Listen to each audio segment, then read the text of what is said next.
അപ്പൊ മാമൻ ഇതിന്റെ ഇടയിൽ കയറിയപ്പോ മാമന്റെ തലയില് കമ്പിപ്പാര കൊണ്ട് അടിച്ചു.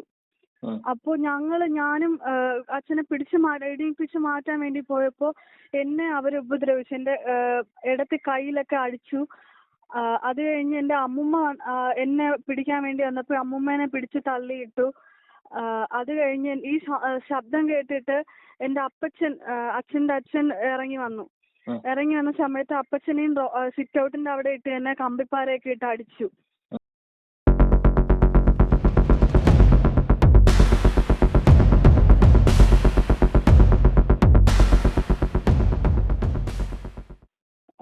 അതിന്നലെ എന്റെ അച്ഛന്റെ അച്ഛൻ വന്നിട്ട് ഇവിടെ എന്റെ വീടിന്റെ ഫ്രണ്ടിൽ ഒരു കട ഇട്ടിട്ടുണ്ട്, ചെറിയൊരു പെട്ടിക്കട. അപ്പൊ അവിടെ എന്റെ അപ്പൂപ്പന് വയസ്സായി, ഒരു 86 വയസ്സായി. അപ്പൊ ഈ യൂറിൻ പാസ് ചെയ്യാനൊക്കെ വന്നാ വീട്ടില് പോയി പറ്റത്തില്ല. അപ്പൊ എന്റെ ആന്റിയുടെ വീട് ഇവിടെ അടുത്ത് ഫ്രണ്ടിലാണ്. അപ്പോ അതിന്റെ ഫ്രണ്ടിൽ ആ ചുമരിനോട് മാറി നിന്നാണ് യൂറിൻ പാസ് ചെയ്യുന്നത്. അപ്പോ ഇവിടെ മുമ്പ് ഇവിടെ താമസിച്ചിരുന്ന രതീഷ് എന്നങ്ങാണ്ട് പറയുന്ന ഒരാള്, അയാൾ ഇവിടെ നിന്ന് മാറിപ്പോയി. അയാളിങ്ങനെ ഇവിടെ റോഡ് സൈഡിൽ നിന്ന് യൂറിൻ പാസ് ചെയ്യണമെന്ന് പറഞ്ഞിട്ട് ഇന്നലെ ഒരു 4 മണി കഴിഞ്ഞപ്പോൾ അയാളുടെ വണ്ടിയിൽ ഒരു 5-6 പേരായിട്ട് ചേർന്ന് അപ്പച്ചനെ കടയിൽ കയറി അടിച്ചു. അപ്പോ അവരുടെ കയ്യില് കമ്പിപ്പാരയൊക്കെ ഉണ്ടായിരുന്നു. അപ്പോ അവര് കടയിൽ കയറി അപ്പച്ചനെ അടിച്ചിട്ടിട്ട് അവിടത്തെ കണ്ണാടി ഗ്ലാസ് ഇതെല്ലാം പൊട്ടിച്ചിട്ട്, എന്നിട്ട് അവര് അപ്പോഴത്തേനും എന്റെ അച്ഛനും വല്യച്ഛനും ഓടി വന്ന് അവരെ പിടിച്ചു മാറ്റി വണ്ടി കയറ്റി തിരിച്ചു വിട്ടു. അപ്പോ അതിലൊരാൾ രാഹുൽ എന്നെന്താ പറയുന്ന അയാള് വന്നിട്ട് നിങ്ങൾ എടുത്തോളാം എന്നൊക്കെ പറഞ്ഞ് വെല്ലുവിളിച്ചിട്ടാണ് പോയത്. എന്നിട്ടൊരു 1 മണിക്കൂറിനകത്ത് ഒരു 5 മണിക്ക് ആയപ്പോഴേക്കും അതിൽ ആ രാഹുൽ എന്ന് പറയുന്ന ആളും കൂടെ ഒരു 4 പേരുമായിട്ട് എന്റെ വീട്ടിന്റെ ഡോറൊക്കെ ഗേറ്റ് വലിച്ചു തുറന്നിട്ട് അകത്തോട്ട് കയറി വന്നു. അച്ഛൻ നേരത്തെ കടയിൽ കയറി ആക്രമിച്ചതിന്റെ കംപ്ലൈന്റ് കൊടുക്കാൻ വേണ്ടിട്ട് നരുവാമൂട് പോലീസ് സ്റ്റേഷനിൽ കംപ്ലൈന്റ് കൊടുക്കാൻ വേണ്ടി ലെറ്റർ എഴുതിക്കൊണ്ടിരിക്കുകയായിരുന്നു. അപ്പോ അവിടെ എന്റെ വീട്ടിന്റെ ഫ്രണ്ടിലിരുന്ന ചെടിച്ചട്ടി എടുത്തിട്ട് അച്ഛനെ അടിച്ചു. അപ്പോ എന്റെ മാമനാണെങ്കി ഇവിടെ ഞങ്ങളെ വീട്ടില് കുറച്ച് പണിയായിട്ട് മാമൻ അവിടെ ഉണ്ടായിരുന്നു. മാമൻ പണി കഴിഞ്ഞ് വീട്ടിൽ പോകാൻ വേണ്ടി റെഡിയായി നിൽക്കുകയായിരുന്നു.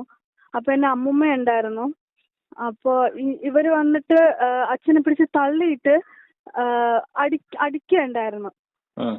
എന്നിട്ട് അപ്പോഴും മാമൻ പിടിച്ച് മാറ്റാൻ വേണ്ടി വന്നപ്പോ മാമനെ അടിച്ച് താഴെ തള്ളിയിട്ടു. എന്നിട്ട് ഇവര് കമ്പിപ്പാര ഇട്ട് 3 പേരും അച്ഛനെ നല്ലപോലെ അടിച്ചു. തലയിലും മുതുകിലും ഒക്കെ അടിച്ചിട്ട് താഴെ തള്ളിയിട്ട് അവിടെ ഇട്ട് തന്നെ ചവിട്ടി. എല്ലാരും കൂടെ ദേഹം മൊത്തം ചവിട്ടി. എന്നിട്ട് ഇട്ടിരുന്ന ഡ്രസ്സെല്ലാം ഊരി കളഞ്ഞിട്ട് അവിടെ ഇട്ട് ചവിട്ടിയായിരുന്നു. അപ്പൊ മാമൻ ഇതിന്റെ ഇടയിൽ കയറിയപ്പോ മാമന്റെ തലയില് കമ്പിപ്പാര കൊണ്ട് അടിച്ചു. അപ്പൊ ഞാനും അച്ഛനെ എഴുതിപ്പിച്ച് മാറ്റാൻ വേണ്ടി പോയപ്പോ എന്നെ അവര് ഉപദ്രവിച്ചു. എന്റെ ഇടത്തെ കയ്യിലൊക്കെ അടിച്ചു. അത് കഴിഞ്ഞ് എന്റെ അമ്മുമ്മ എന്നെ പിടിക്കാൻ വേണ്ടി വന്നപ്പോ അമ്മുമ്മേനെ പിടിച്ച് തള്ളിയിട്ടു. അത് കഴിഞ്ഞ് ഈ ശബ്ദം കേട്ടിട്ട് എന്റെ അച്ഛന്റെ അച്ഛൻ ഇറങ്ങി വന്ന സമയത്ത് അപ്പച്ചനെയും സിറ്റ് ഔട്ടിന്റെ അവിടെ ഇട്ട് എന്നെ കമ്പിപ്പാരയൊക്കെ ഇട്ട് അടിച്ചു. തലയിലും കാലിലും കയ്യിലും ഒക്കെ അടിച്ചു.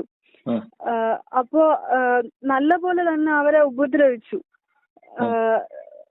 അച്ഛന് നട്ടെല്ലിന് പൊട്ടലുണ്ട്, കണ്ണിന്റെ സൈഡില് പൊട്ടലുണ്ട്, വായ്ക്ക് പല്ലൊക്കെ പോയി, ചുണ്ടൊക്കെ മുറിഞ്ഞു. അതുപോലെ അപ്പച്ചന് തലയില് 14 സ്റ്റിച്ചുണ്ട്. കാൽപാദത്തിന്റെ വിരലിനൊക്കെ പ്രശ്നമുണ്ട്, കയ്യില് മുറിവുണ്ട്. മാമന് തലയില് 10 സ്റ്റിച്ച് എങ്ങാണ്ടോ ഉണ്ട്. അങ്ങനെ മൊത്തത്തിൽ അവര് നല്ലപോലെ ഉപദ്രവിച്ചു. ഗോപിക എന്തൊക്കെ ചെയ്തു? എന്നെ അവർ അടിച്ചതാണ്, കയ്യില് അടിച്ചതാണ്. കയ്യിലും കുറുക്കിലൊക്കെ ഇടിക്കുകയൊക്കെ ചെയ്തു അവര്. എന്ത് പറഞ്ഞിട്ടാ അടിച്ചത്? ഗോപിക അടിക്കാനുള്ള കാരണം എന്താണ്? ഞാൻ അച്ഛനെ പിടിച്ചു മാറ്റാൻ പോയപ്പോഴത്തേനാണ് അവരെന്നെ അടിച്ചത്. അപ്പൊ ഇവരിങ്ങനെ ഉപദ്രവിക്കുകയൊക്കെ ഉണ്ടായി. അപ്പൊ ഞങ്ങള് പോലീസ് സ്റ്റേഷനിൽ പറഞ്ഞപ്പോ പോലീസ് സ്റ്റേഷനിൽ നിന്നൊക്കെ ആള് വന്നു, സാറ് പറഞ്ഞു 5 പേരെയും പിടിച്ചെന്നാണ് ഇപ്പൊ ഞങ്ങളുടെ അടുത്ത് പറഞ്ഞത്. ഇത് പിന്നെ ഇവരെ നിങ്ങൾ ആശുപത്രി കൊണ്ടുപോയത് ആരാണ്? ആംബുലൻസ് അപ്പൊ വന്നു. ഇവിടെ ഉണ്ടായിരുന്നവരെല്ലാം ആംബുലൻസ് വിളിച്ചു വരുത്തി ഞങ്ങളെല്ലാരും മെഡിക്കൽ കോളേജ് ആശുപത്രി കൊണ്ടുപോയി.